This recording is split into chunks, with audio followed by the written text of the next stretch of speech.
Each board has a pre-written code written on it. The first code is the object ID number.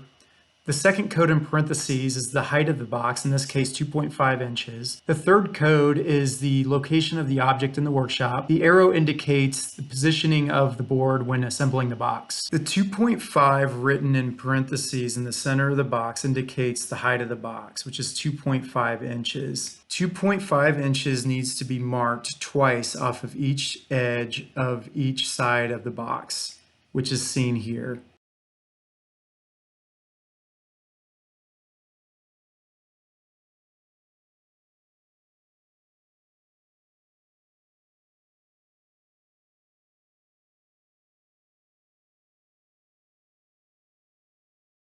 Align the ruler on the marks that you made, and using the blunt side of the bone folding tool, drag the bone folding tool along the ruler.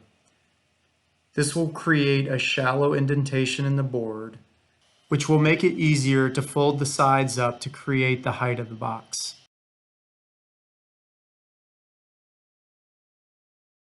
The flaps now need to be cut.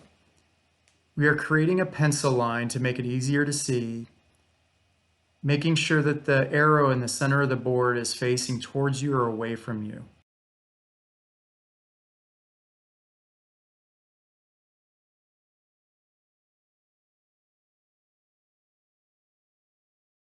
Extend your blade to 2 segments.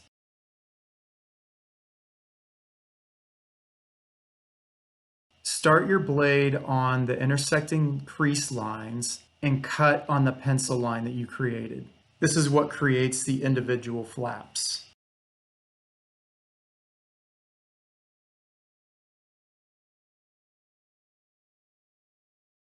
We now need to cut slivers out of each flap. This makes the box craft look better.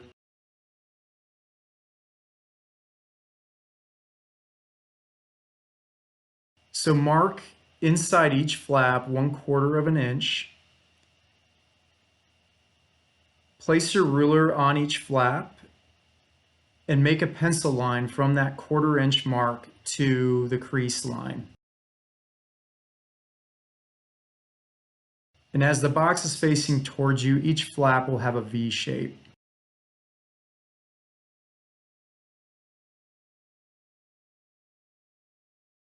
This is indicating that the sliver will be cut away. Line your ruler up and carefully cut away each sliver.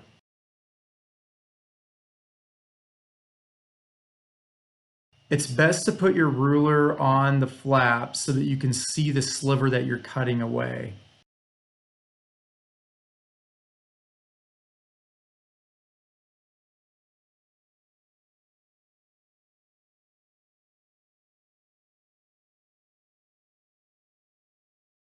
Turn the board over so the blue side is facing up, and 3/4 of an inch from each corner on the flaps, make a small pencil dot. Make sure that each pencil dot is parallel to one another. Make these marks on all 4 flaps.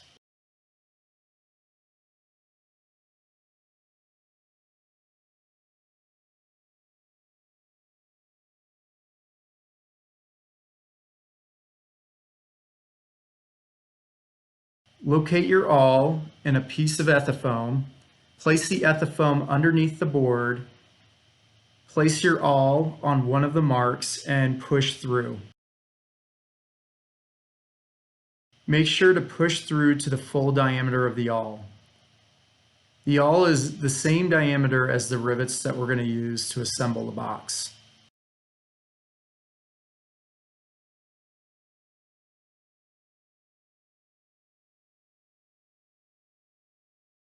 It's important to have the blue side facing up. As you push the awl through the board, you're also pushing the paper fibers through to the white side of the board. This will become important once you assemble the box. Turn the board over so the white side is facing up.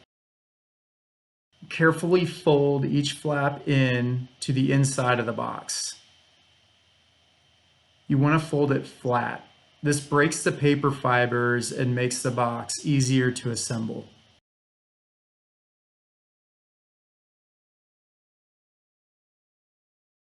turn the flap over onto the center flap and make a small pencil mark on the center of each hole. We'll then put the Ethafoam underneath the board again with the blue side facing up and push the awl through all of the matching holes.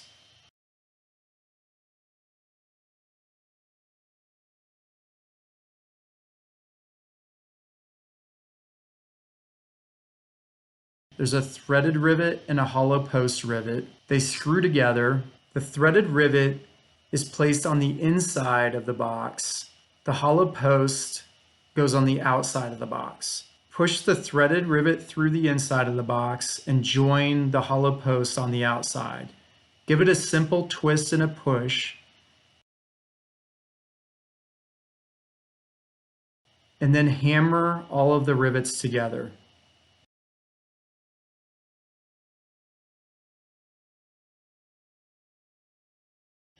Each box gets a pallet, which is a piece of blue board that's cut to the inner dimension of the box. There should be a slight gap so that the pallet can fall out of the box easily.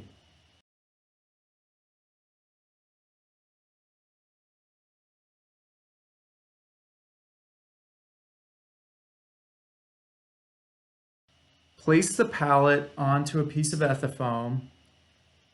Using a soft lead pencil, trace the pallet onto the foam.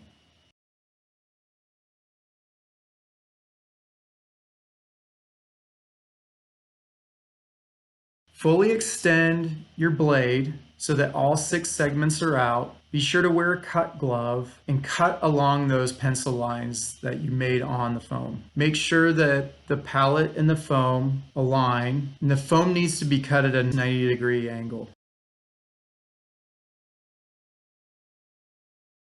Bring the object to the foam.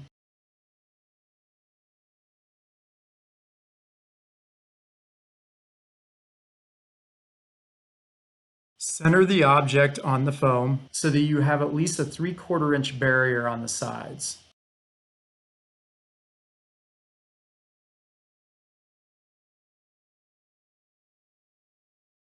And taking the soft lead pencil, carefully trace around the object.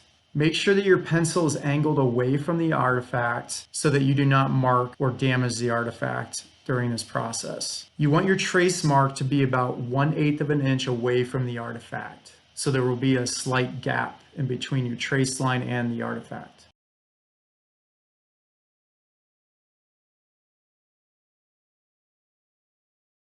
Fully extend the blade and hold the blade as shown.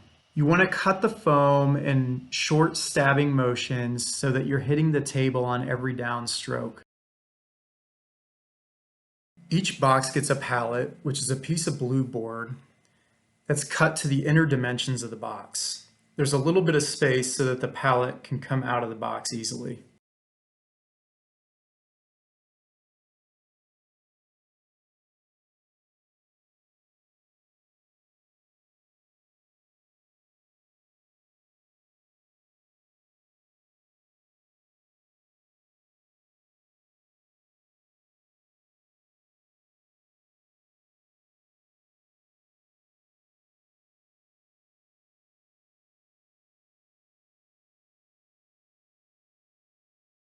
Hold the foam vertically and carefully plunge the blade into the foam where you've previously cut.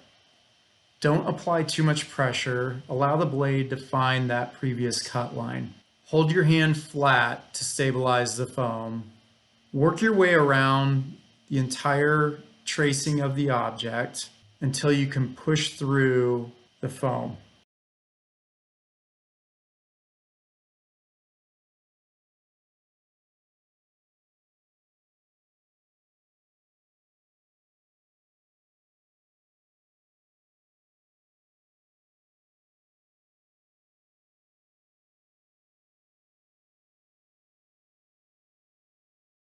Once you've released the foam, you want to mark the bottom of the foam with a B.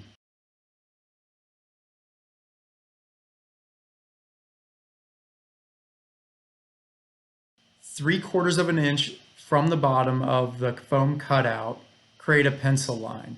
Hold the foam vertically,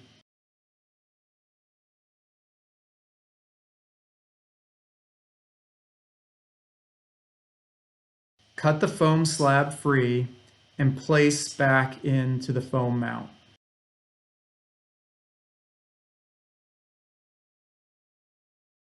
Carefully bring your object over and test it in the mount to make sure that it fits.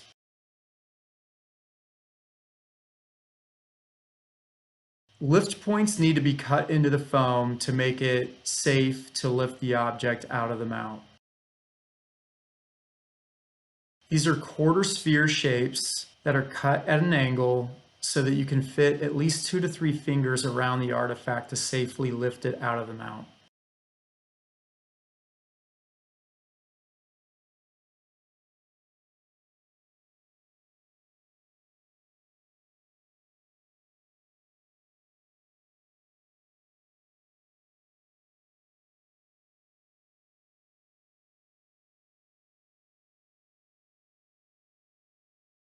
To ease the transition of the object into the foam mount, cut a bevel around the outside of the foam.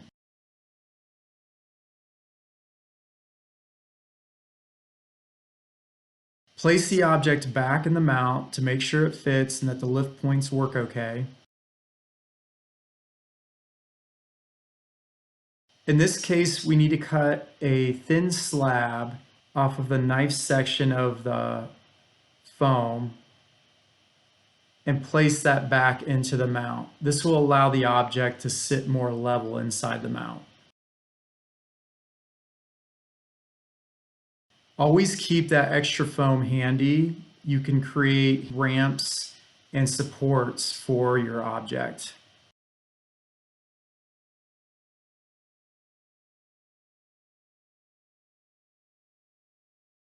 Lower your blades so that only one segment of blade is visible. And 1/2 inch away from the mount that you've cut out of the foam, cut a channel all the way around the object. There are 2 sides to the Tyvek. It's easiest to hold them up against each other. There's a glossy side and a textured side. The glossy side goes against the artifact. The Tyvek needs to be cut so that it's 2.5 inches longer than the mount on all sides. Center the Tyvek onto the foam mount and push down into the deep recesses of the mount. Using the blunt side of the bone folding tool, push the Tyvek into those lower channels of the mount. Once that's completed, you will then want to tuck the Tyvek into that outer channel that you cut into the mount.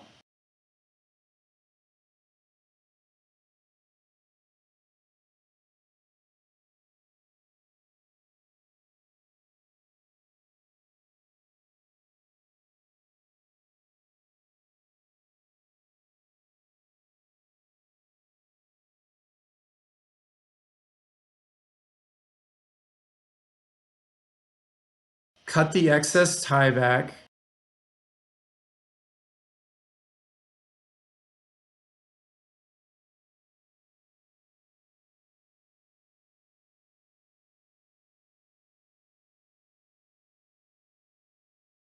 Using the blunt side of the bone folding tool, stab the remaining Tyvek into that outer channel. This will clean up the mount and cover up any foam imperfections on the mount.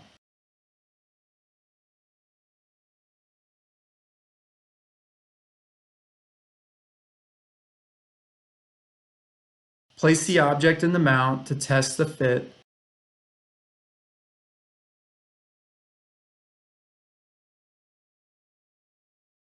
Remove the object from the mount once you're satisfied. We now need to attach the pallet to the foam. Make a 3/4 inch mark on each corner of the pallet,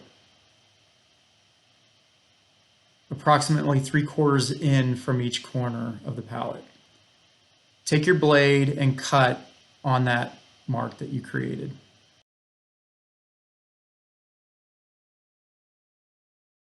Take the sharp end of your bone folding tool and push through those slits that you cut.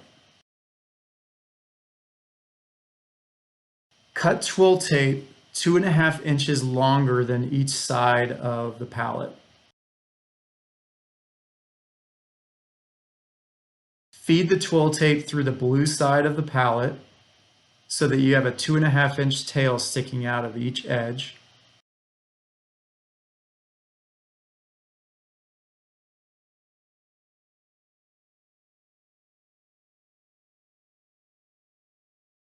Place the foam on top of the pallet. Take your blade and stab 3/4 of an inch above the twill tape.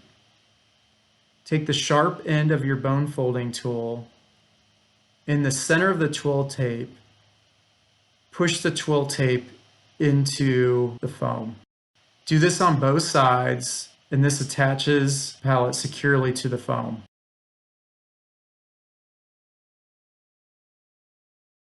Test your object in the mount.